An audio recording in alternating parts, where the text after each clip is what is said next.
Today on Small Town Big Deal, we're in a Vermont state of mind. From tree taps to toy trains, there's an adventure around every corner. So keep your eyes peeled as we tune up for another great show.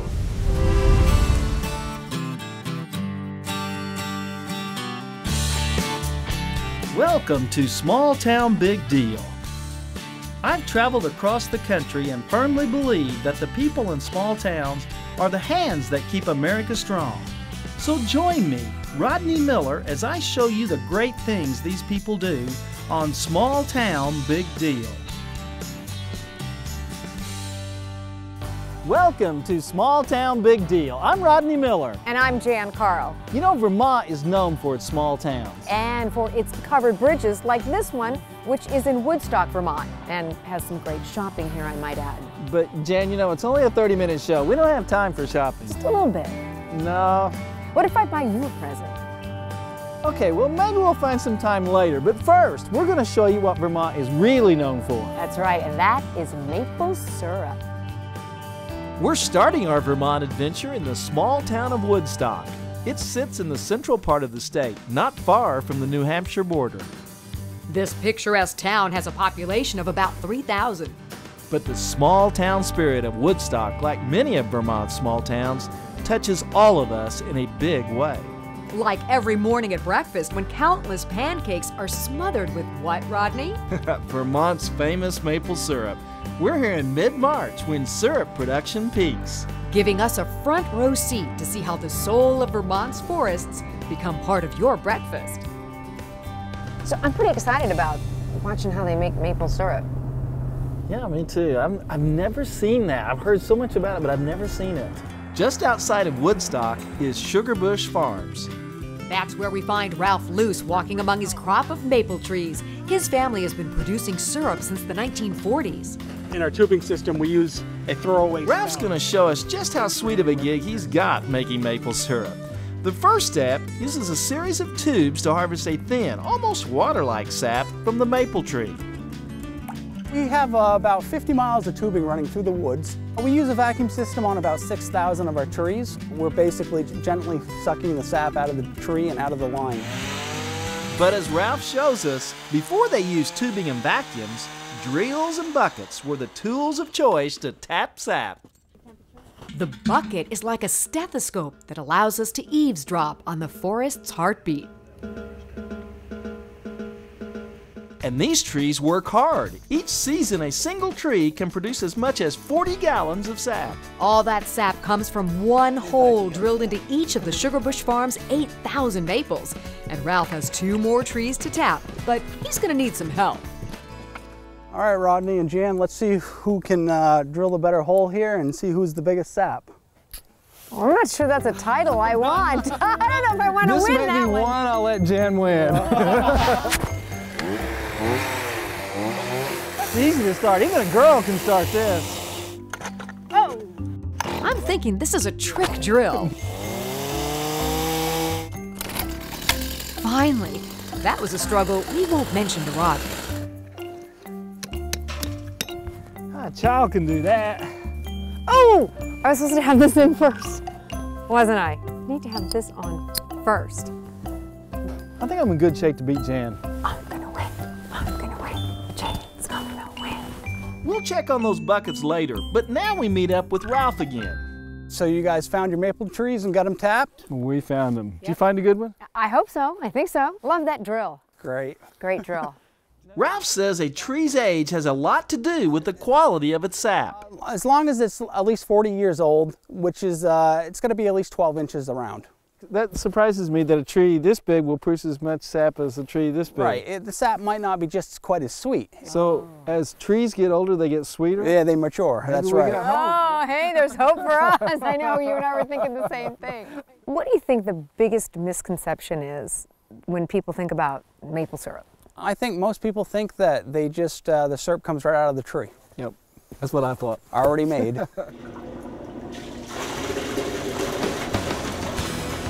A few hundred yards from the forest, the sap is collected in this giant tank, and look how thin it is. Sap looks just like water. It has the same consistency as water. It's basically 2% sugar, 98% water. So can I try Sure, it? go ahead and dip your finger in there and try it. Very faint taste of sweet. Really? Yeah. So we're off to the sugar house. It's where sap becomes syrup. Inside the sugar house lives this metallic beast called an evaporator. First, it's filled with sap that's pumped in from that giant tank outside. Then we fire it up. Ooh, that feels good. The evaporator boils away most of the water in the sap. It thickens up and becomes syrup. Now that's some hot syrup.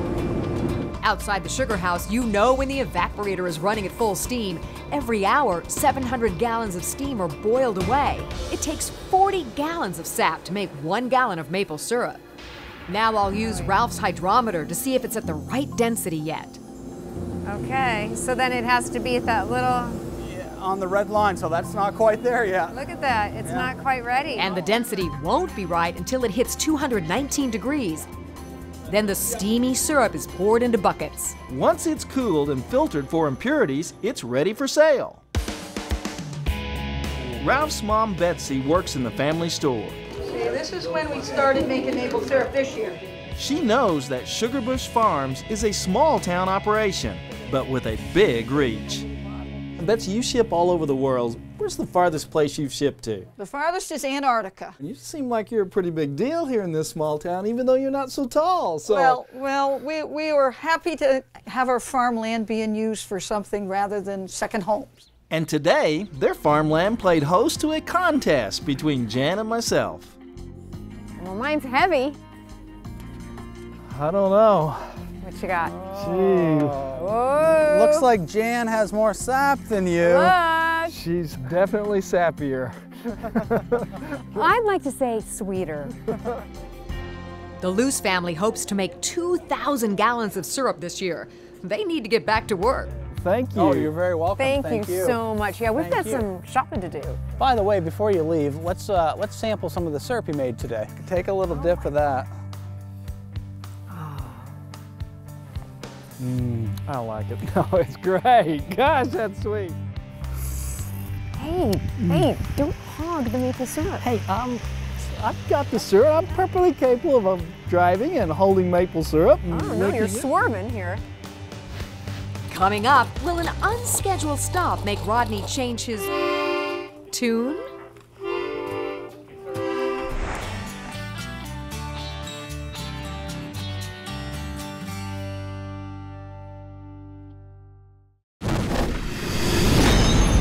It's time to man up with Massey. Take it from the dairy farmers who already have. It's a great tractor, absolutely excellent fuel economy, and it's dependable. CVT is great. You never have to shift. I liked it because it goes real slow. It makes you more productive. They're the best performing tractor out there. We're not just out to change your tractor. We're out to change the game. Go to manupwithmassey.com. For 110 years, Morton Buildings has served the needs of the American farmer. Today, we continue to construct farm buildings while also offering custom stall barns, workshops, garages, and commercial facilities. From concept through completion, Morton Buildings handles every aspect of your project. Join generations of customers who've discovered the quality and dependability of a Morton building. For more information and to get started on your building project, call 800-447-7436 or visit our website at mortonbuildings.com. Introducing the world's coolest dad.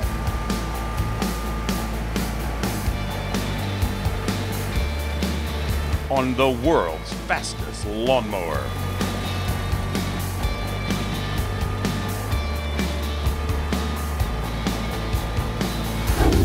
Dixie Chopper, the world's fastest lawnmower.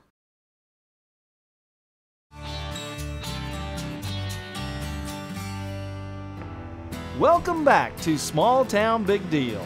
Today, with Jann firmly at the wheel, we're winding our way through the small towns of Vermont. We visited a sugar house near Woodstock, where sap from Vermont's maple trees was transformed into syrup. Now we're crossing the state on our way to Middlebury. You know, we're making such good time. I think we could stop for just a little bit of souvenir shopping. I don't think we got time, Jan. You sure? I don't know. We're There's great little shops in Vermont everywhere. We'll see, okay? All right. Killjoy.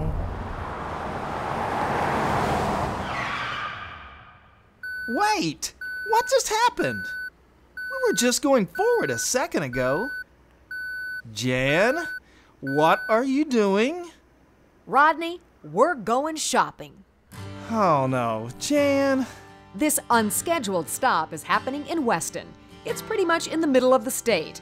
It's home to 630 lucky residents because they get to live in the same town as the Vermont Country Store. So I get their catalog, I shop here. I never thought I'd get to come. But Jann, we don't have time. Just really fast. You're gonna love it. They have samples. Look, oh my gosh. There's stuff on the ceiling, candy galore. I promise I'll go really fast. 30-minute show. I know. Walking through the Vermont Country Store is like journeying back in time, not just because of its nostalgic atmosphere, but because you'll find things here that haven't been sold elsewhere in years. Excuse me. Hi, I'm looking for G. Your hair smells terrific. I recognize you guys. Aren't you guys the folks from Small Town Big Deal? Yeah. You are? Hi. How are you? Good. I'm Elliot Orton. Hi, Jann, Carl. Well, nice to meet you. Well, this is my family's business, and my dad, Lyman, and my brothers, Cabot and Gardner, were the proprietors.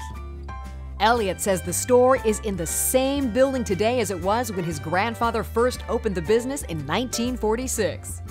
That same year, they started mailing their popular Vermont Country Store catalog nationwide. We search all over for things high and low that you remember from days gone by that sort of bring you back to a simpler time. And speaking of time, we've got to get moving along. So I'm gonna need a shopping bag. He might want a place to sit down. Great. Be happy to help you and show you around. And there's a sitting area right over here. So we'll see you in a little bit. Jann. I know. Look around, though. You might find something. Ooh, Elliot, you know what? Rodney loves cookies. Maybe I should buy him a box to thank him for stopping. Well, you know, these aren't just any cookies. These are Orton Brothers cookie buttons, and we make them in our own bakery right here. You have a bakery? We do. I didn't know that. Well, what are his favorite flavors? He likes peanut butter. Well, we make peanut butter. And Okay. do you want to go to the bakery and make some cookies? I think that would be good. Great. Why don't I right. show you where to go? Okay. All right. Great. So far, I've found some free samples. That's a good tip. They sell lots of candies and cheeses here. But some of this stuff is just not me. Rodney, we have this in your size, complete with a trap door in the back. I have to find Jann. Where is she? So I heard you come to make cookies. I have. Perfect. We're just about to start mixing right now. Okay. Here's some gloves for you. All right. What in the world has Jann got me into? Just pour it all in? Rodney, let's stop at the Vermont Country Store. Jann, we don't have time. Yes, we're going to the Vermont Country Store. So, Julie, how many cookies will this make? Each 40-pound batch makes about 100 of our 6-ounce boxes. That smells so good. Hey, they sell whoopee cushions here. I can't wait to trick Jann with this. And a raccoon hat. Cool. I kind of feel like a kid again. You know, this isn't so bad. I feel badly. Rodney's back at the store. He'll be fine. He's probably tapping his foot. Standing outside. Wondering where I am. Maybe he'll find one thing in the store that he likes. A lot of flour. A lot of sugar. Ah. A lot of peanut butter. You gotta have a pair of these. No, you get to lick the beater? Absolutely. Now we're ready to bake them. Wait just a second. Yeah. Like Take your time. Rodney's probably bored to tears. And we just dump it right into here. For my granddaughter. Isn't that cute? Okay, are you ready? I hope so. I'm just thinking it's gonna be like Lucille Ball in that episode. Hey, this is harder than I thought.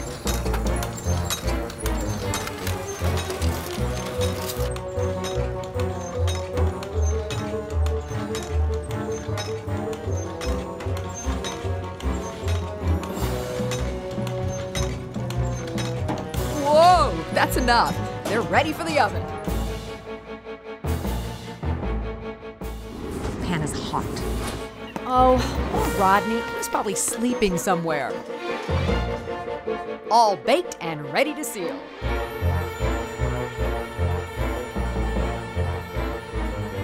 That's okay, just stuff them right in there. Man, where did the time go? I gotta get back. Bye-bye. Bye. See you later. Hey there. I found my shampoo. Oh, well, good for you. A few other things, and to say thank you for stopping, because I really appreciate it. I got you your favorite cookies. Oh, you peanut didn't butter. have to do that. I mean, did you find anything? Well, you know, I might have found a thing or two. Really? Matter of fact, this turned out to be a pretty cool store. Told ya. Maybe I need a little help carrying some stuff out, you know.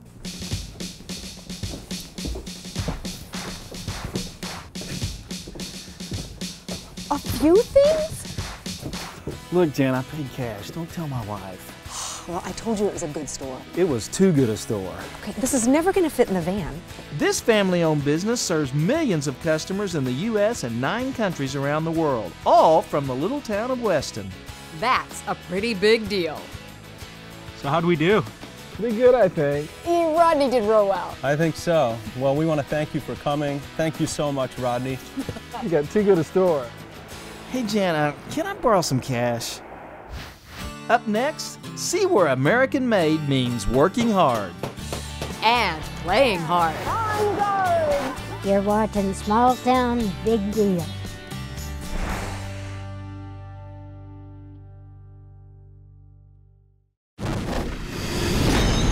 It's time to man up with Massey. Take it from the farmers who already have. And we were John Deere, that was in our blood. We are now colorblind. We are looking for value. Simply just gets the job done. I have to say, Massey opened my eyes. This isn't your daddy's Massey Ferguson. We're not just out to change your tractor. We're out to change the game. Go to manupwithmassey.com. Hi, I'm Rodney Miller, host of Small Town Big Deal. I recently got wind of a way to make my pond picture perfect, and it's all thanks to my good friend John Red at Outdoor Water Solutions. Thanks, Rodney. At Outdoor Water Solutions, we manufacture a wide range of pond products, including the windmill aeration system that you see behind me. So if your pond has moss on the top or black muck or organic matter on the bottom, then you need to look at our products. And John, how can our viewers find out about you? You can go to our website, which is outdoorwatersolutions.com. Come on, guys. We're down by 1. We got the second half to go. Introducing the world's most dedicated soccer mom. So embarrassing. On the world's fastest lawnmower.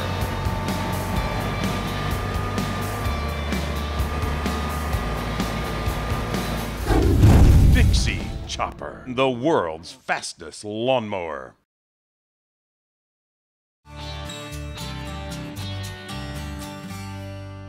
While in Vermont, some accommodations for Small Town Big Deal were provided by the White River Inn and Suites in White River Junction, Vermont.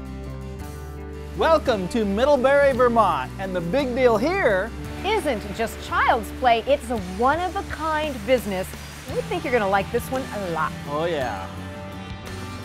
Middlebury in March isn't usually drenched in rain like this. It should be covered in snow like this. But rain or shine, Middlebury is a charming New England town of about 8,000. It sits in western Vermont, not far from the New York state border. But when the weather is gray in Middlebury, there's a place here that's always colorful. There you go. Welcome to Maple Landmark Woodcraft, where they make wooden toys, games, and gifts. Somewhere along the line, you've probably seen their most popular item, the name train. Oh, Jann, I really like this one. Me too, Rodney. But the toy trains made here are only the tip of the iceberg, says Maple Landmark's owner, Mike Rainville. If you had to give us a figure on how many items you make in a year? Last year, about 800,000. That's 800,000 little. That's everything. Everything That's a from bunch. wooden nickels to rocking horses. When it comes to the business of making wooden toys, Maple Landmark really is the only game in town. As a wooden toy producer, we're about the largest company left in the country. We're not that big, but there's not really that many companies left in this country doing what we do. Today, Mike has 40 employees who are proud of the company's Made in the USA label. But Mike started as a one-man operation in 1979 when he was just 15. What did your mom think of your young business? She encouraged us, she helped out. The whole family's helped out along the way. And Mike's payroll reads like a who's who at a family reunion. That's his sister Barb checking on the production line. The lady painting letters today, that's his mom Pat. You got some paint on your sneaker there, Pat. And on yo-yo duty, My hands don't seem to get tired. that's Mike's 93-year-old grandmother Harriet. Jann, there's something strangely familiar about this place. I think you're right, Rodney. It kind of reminds me of Santa's workshop. Do you ever think that? People tell us that all the time. Santa comes here too, so. Does he really? Oh yeah. I bet Santa has as much fun during his visits as I'm having with Mike's sister Barb.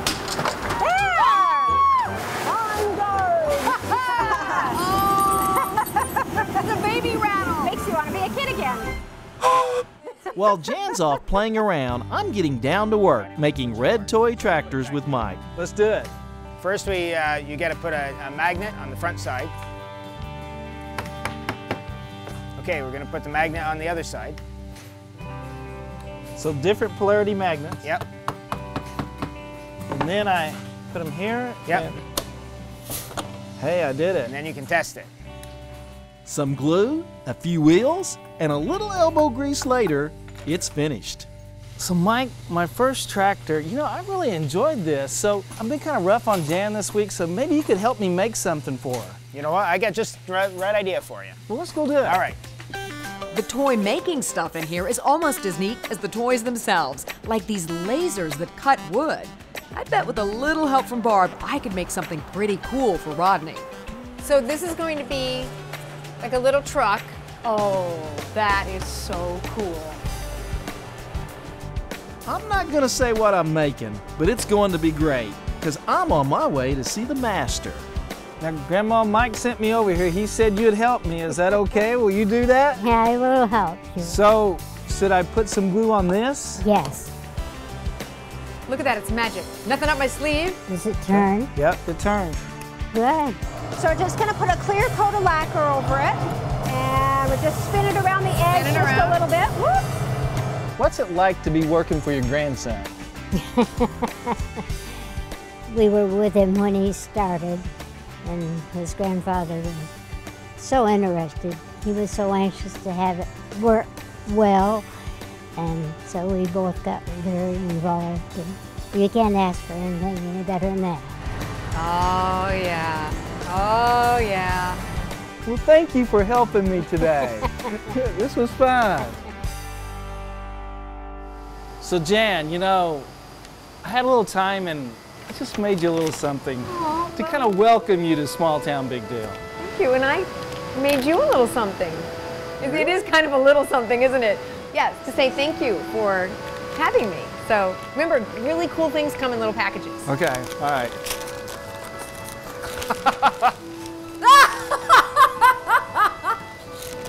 Oh! But now, But yours is mine's personalized. I did a little something extra there. You did. It brings a lot more value because Rodney Miller's autograph is on it. Thanks, Jann. Thank you. Welcome aboard. Thank you. One final bit of Maple Landmark Woodcraft trivia. So far, this factory in the small town of Middlebury has made 7 million wooden toy letters. That's 7 million and counting. Jann, we've had such a great time this week here in Vermont. I know, but I still can't believe we made each other the same toy. The maple syrup, it was fantastic. I'll never forget that. In the Vermont Country Store. Oh, you mean that place you didn't want to stop at? So don't forget to like us on Facebook and go to our website. You can get all the information on the great places we visited. I'm Rodney Miller. And I'm Jann Carl. Join us again next week when we celebrate the great stories from across America. Jann, we still got a little time. I saw a shop down there. Let's go down and pick a few things up. No, we're out of time. We got a little bit of time. The credits are rolling. Okay. Yeah. I've created a monster.